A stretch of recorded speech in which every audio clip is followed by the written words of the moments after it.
नमस्कार, desert storm से मैं विमल शर्मा।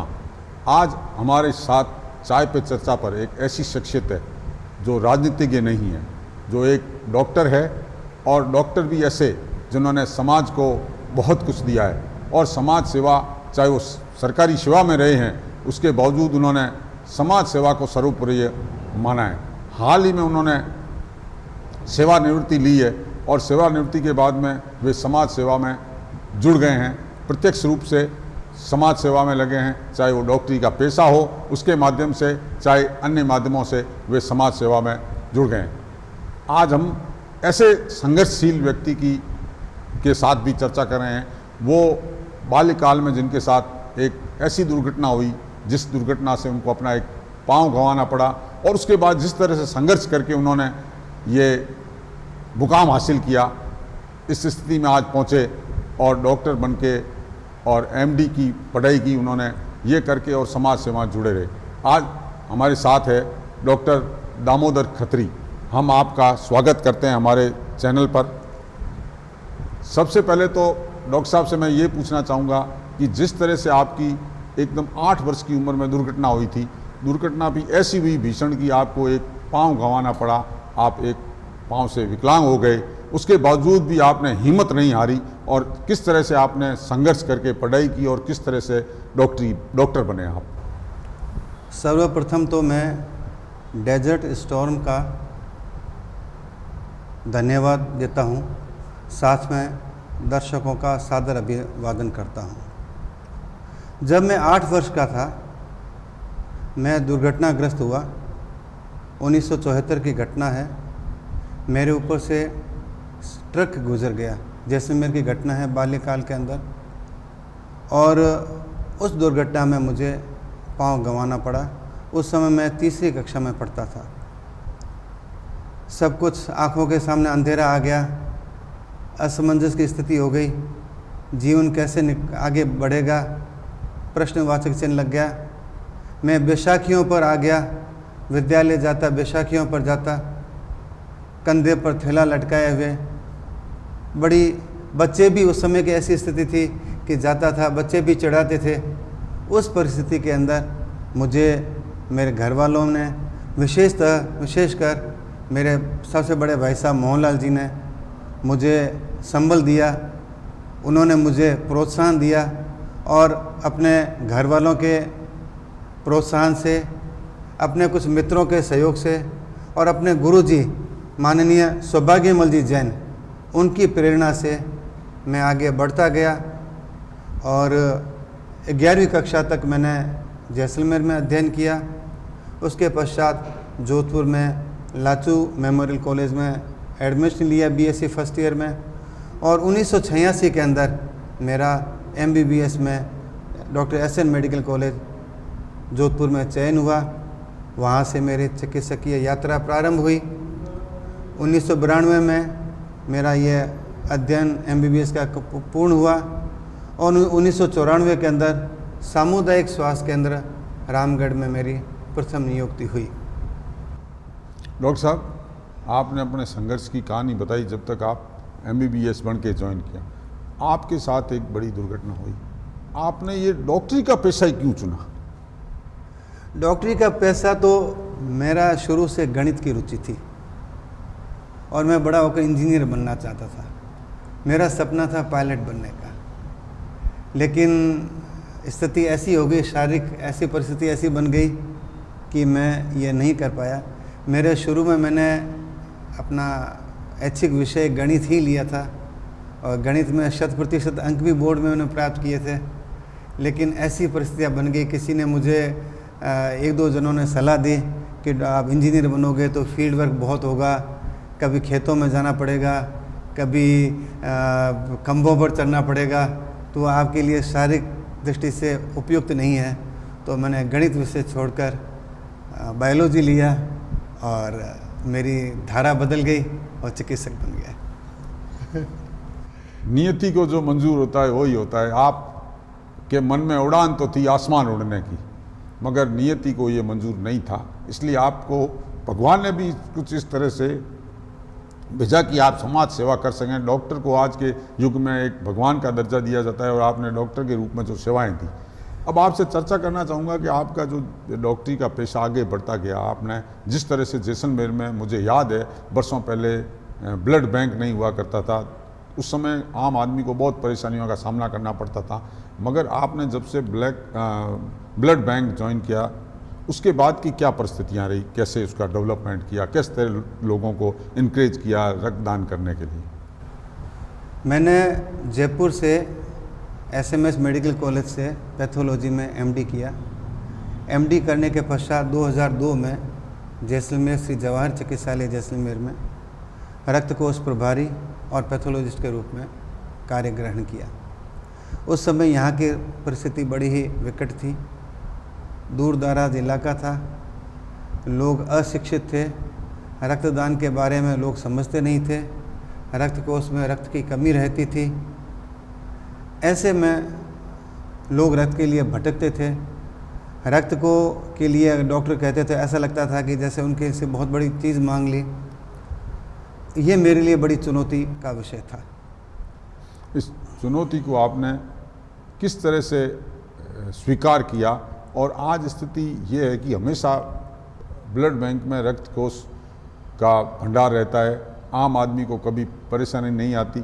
आपने इसके लिए निश्चित रूप से लोगों को इनक्रेज किया होगा। किस तरह से शुरू में आपको परेशानी आई होगी कि लोग रक्तदान करने में घबराते रहे होंगे, उसके बाद धीरे धीरे आज ये स्थिति बनी है, तो उसके लिए आपने क्या प्रयास किए? इसके लिए हमने लोगों को जन जागृति अभियान चलाए, विद्यालयों में गया, महाविद्यालयों में गया, एनसीसी एनएसएस शिविरों में गया, कई स्वयंसेवी संस्थाओं से संपर्क किए और उनके माध्यम से ये कारवां चलता गया। शुरू में तो कहते हैं चैरिटी बिगिंस फ्रॉम होम, कोई भी अच्छे काम की शुरुआत स्वयं से होती है।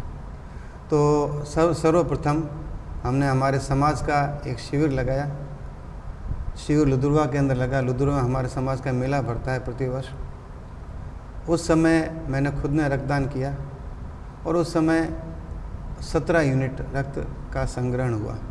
वो हमारी बड़ी उपलब्धि थी और धीरे धीरे यह कारवां आगे बढ़ता गया। आपने रक्तदान के लोगों को इस तरह से प्रेरित किया और लोगों में इस तरह की भावना उत्पन्न की कि वे आगे बढ़कर रक्तदान करें, और आज जैसलमेर में हर क्षण अगर किसी को आवश्यकता रहती है रक्त की तो सहज उपलब्ध हो पाता है। वो आपके प्रयासों का आज नतीजा रहा है।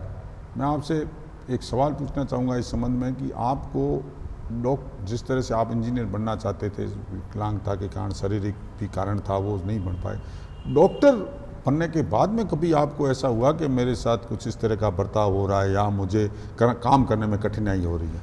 मुझे ईश्वर की कृपा से और मित्रों की कृपा से मुझे संबल और सहयोग हमेशा मिला है।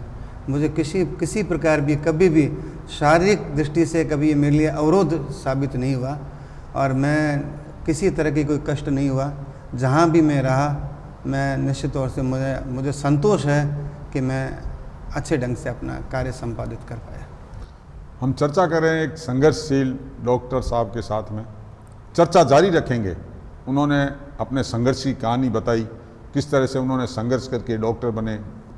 चाहते तो हुए थे आसमान की उड़ान भरना, मगर उनको नियति ने समाज की सेवा में लगा दिया। तो चर्चा जारी रहेगी एक ब्रेक के बाद।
नमस्कार। चाय पे चर्चा में ब्रेक के बाद एक बार फिर डॉक्टर दामोदर खत्री के साथ। अब तक हमने उनके संघर्ष की कहानी पर चर्चा की, उनके संघर्ष जीवन की चर्चा की।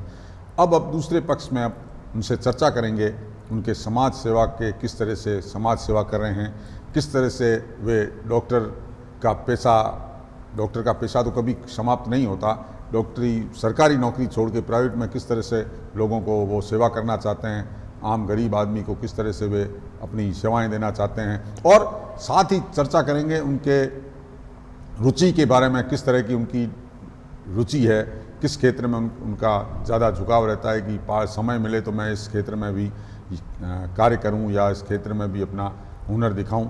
और साथ ही चर्चा करेंगे बदलते परिवेश में जिस तरह से डॉक्टर, जिसको भगवान का दर्जा दिया जाता है, उसका व्यवसायीकरण हो रहा है। कई सवाल इस दूसरे दौर में करेंगे उनसे। तो सबसे पहले तो आप बताएंगे कैसे आप सेवानिवृत्त लेके किस पेशे में समाज सेवा में जुड़े। मेरे पहले से ही मानसिकता थी, पूर्व में तय था कि 28 वर्ष की नौकरी के बाद में मुझे सेवानिवृत्ति लेनी है।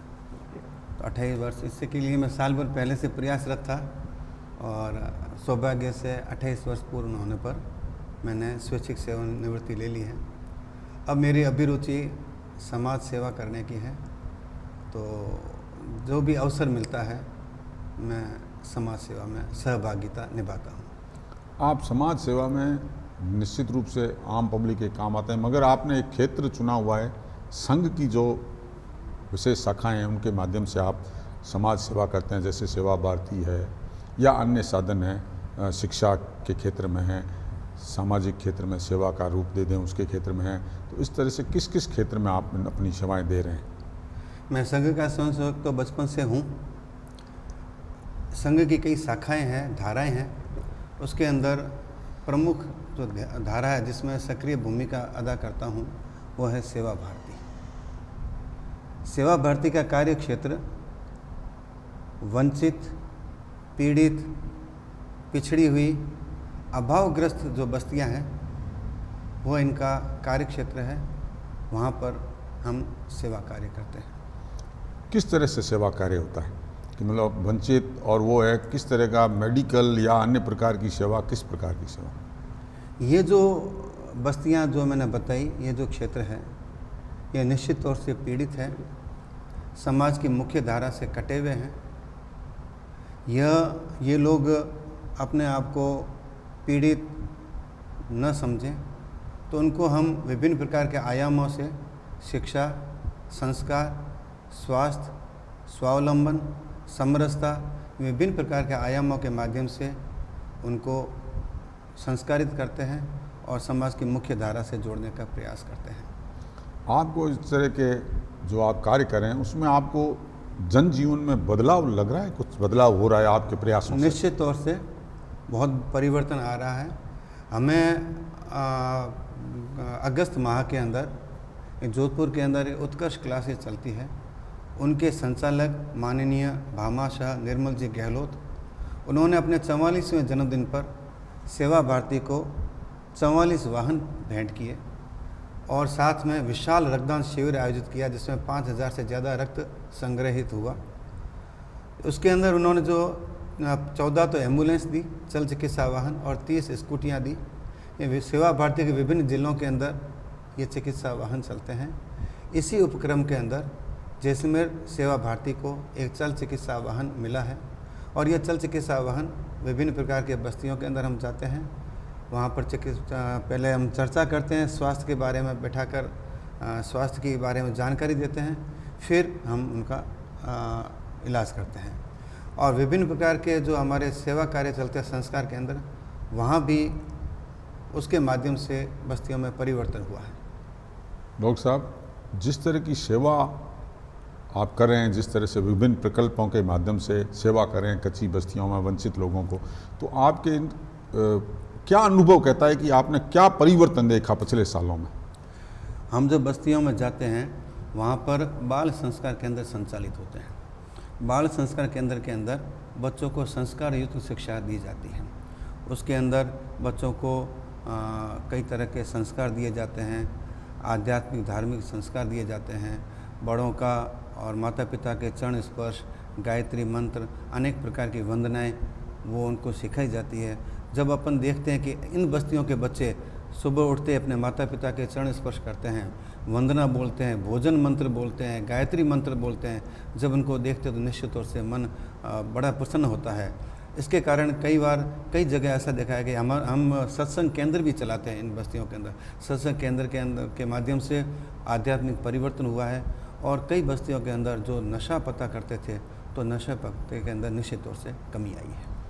ये सकारात्मक बदलाव जो आप समाज में देख रहे हैं, उसमें एक समाज सेवा का बहुत बड़ा जो सेवा भारती द्वारा कार्य किया जा रहा है उसका बहुत अहम योगदान है, जिसके लिए डॉक्टर दामोदर खत्री धन्यवाद के पात्र हैं। निश्चित रूप से आप जिस तरह का बता रहे हैं परिवर्तन हुआ है आपके प्रयासों से, जिस तरह से हर क्षेत्र में चाहे शिक्षा हो, चिकित्सा हो, उनको स्वावलंबन करने का हो, उनको संबल देने का हो या उनको मुख्य धारा में जोड़ने का हो, उनको नहीं लगे कि हम वंचित हैं, पिछड़े हैं, तो इस तरह का आपने कार्य किया है। आप एक डॉक्टर होने के नाते कवि हृदय भी है, जैसी मुझे जानकारी है। आप कविता भी लिखते हैं समय मिलता है जब, और साहित्य में भी आपकी रुचि है। तो आपने कोई इस तरह की कविता बनाई हो तो वो भी हम चाहते हैं हमारे दर्शकों को सुनाएं। सर्वप्रथम जैसा कि मेरा परिचय या मेरे शुरू परिचय के रूप में मुझे बताया गया कि मैं दिव्यांग निःशक्त रूप में मेरा जीवन की यात्रा शुरू हुई, उसके लिए जो एक 4 पंक्तियां हैं वो है कि निःशक्त नहीं सशक्त है हम, निःशक्त नहीं हम हैं सशक्त, रूठ गया हो हमसे वक्त, भाग्य भले रहा हो सख्त, हमें ही मिलेगा ताज और तख्त, हमें ही मिलेगा ताज और तख्त। क्या बात है, आपके संघर्ष में आपने अपने आत्मविश्वास में कभी कमी नहीं आने दी। इसी क्रम में रक्तदाता भगवान का रूप होते हैं, उनकी भी स्थान भगवान से कम नहीं है।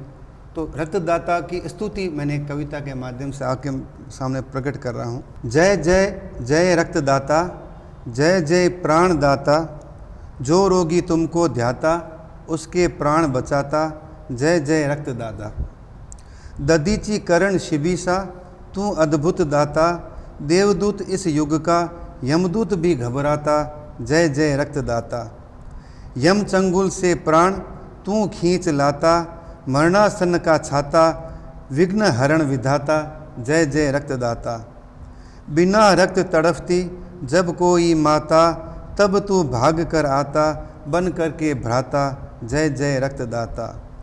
सरल सहज हो तुम तो भरी है मानवता, रहो स्वस्थ दीर्घायु अरज प्रभु से करता, जय जय रक्तदाता। किलकारी सिंदूर लाठी पर जब जब संकट आता, तब तब प्रकट होकर खुशी मुस्कान लौटाता, जय जय रक्तदाता। दुर्घटना में रक्त बहता जब जब तू सुनता, तब तब भागा आता रक्तदान करता, जय जय रक्तदाता। निस्वार्थ भाव से सेवा नित नित तू करता, जन जन जन इस जग का यशोगान करता, जय जय रक्तदाता, जय जय रक्तदाता। रक्तदाता को किस तरह से अपने शब्दों में भगवान का रूप दिया है, किस तरह से समय समय पर किसी बिलखती माँ की बेटे को बचाना हो, चाहे किसी का सिंदूर सुहाग रखना हो, तो उसके लिए रक्तदाता को एक भगवान का दर्जा आपने दिया है। और इस कड़ी में मैं आपसे पूछना चाहूँगा कि एक डॉक्टर का पेशा है आपका, अब बदलते परिवेश में भगवान का रूप दिया जाता है डॉक्टर को, बदलते परिवेश में जिस तरह से इसका व्यवसायीकरण हो रहा है, उस पर आपका क्या कहना है? चिकित्सा सेवा में व्यवसायीकरण निश्चित तौर से चिंता का विषय है। डॉक्टर को भगवान का दर्जा दिया गया है और निश्चित तौर से जो ये व्यवसायीकरण हो रहा है, ये व्यवसायीकरण नहीं होना चाहिए, क्योंकि जब रोगी मरीज़ के पास आता है वो पूर्ण विश्वास के साथ में अपनी पूरी की पूरी काया मरीज़ को डॉक्टर को समर्पित कर देता है, पूर्ण विश्वास के साथ काया समर्पित कर देता है। अपन किसी दुकान पर जाके घड़ी या रेडियो ठीक करवाने देते हैं तो उसकी भी अपन चिंता करते हैं कि उसका कोई पार्ट चेंज नहीं हो जाए, तो ये तो पूरी की पूरी काया समर्पित कर देता है। तो उस भाव को देखते हुए निश्चित तौर से जिस समर्पण डॉक्टर को, चिकित्सक को समर्पण और प्रामाणिकता के साथ अपना कर्तव्य का निर्वहन करना चाहिए, यह आज नहीं हो रहा है, निश्चित तौर से चिंता का विषय है। आज जिस तरह से चिकित्सक अपने कर्तव्यों का निर्वहन सही तरीके से नहीं कर रहे हैं, जिस तरह से व्यवसायीकरण हो रहा है, इस पर आपने चिंता जाहिर की है। आपने के मन में ये भाव है कि इस तरह की नहीं होना चाहिए, इस तरह से कि व्यवसायीकरण, और उसका उदाहरण के रूप में दिया कि घड़ी और रेडियो ठीक कराते हैं, जबकि डॉक्टर को अपना शरीर सौंप देते हैं। उनको ये पता होता है कि हमारे शरीर में क्या व्याधि है, उसके बावजूद भी अगर इस तरह का होता है तो आप उसके लिए चिंता जता रहे हैं। हमारे साथ डॉक्टर दामोदर खत्री हैं। इन्होंने अपने जीवन के बारे में बहुत कुछ बताया और एक आम आदमी को इनके संघर्षों से सीखना चाहिए। जिस तरह से इन्होंने एक कविता विकलांगों, दिव्यांगों के बारे में कही और अपने आप को जिस तरह से आम व्यक्ति को जो इस क्षेत्र में या किसी दुर्घटनावश जिनकी स्थिति ये बनी हो, उनको संबल दिया है। चाय पे चर्चा पे आप हमारे साथ पधारे, आपने हमारे साथ जो चर्चा की सार्थक हुई। और मैं आज दर्शकों को भी ये कहना चाहूँगा कि जिस तरह की संघर्ष की कहानी डॉक्टर दामोदर खत्री की है, वो एक भाव विभोर करने वाली कहानी है और हर युवा के लिए एक प्रेरणा है कि किस तरह से जीवन में कभी भी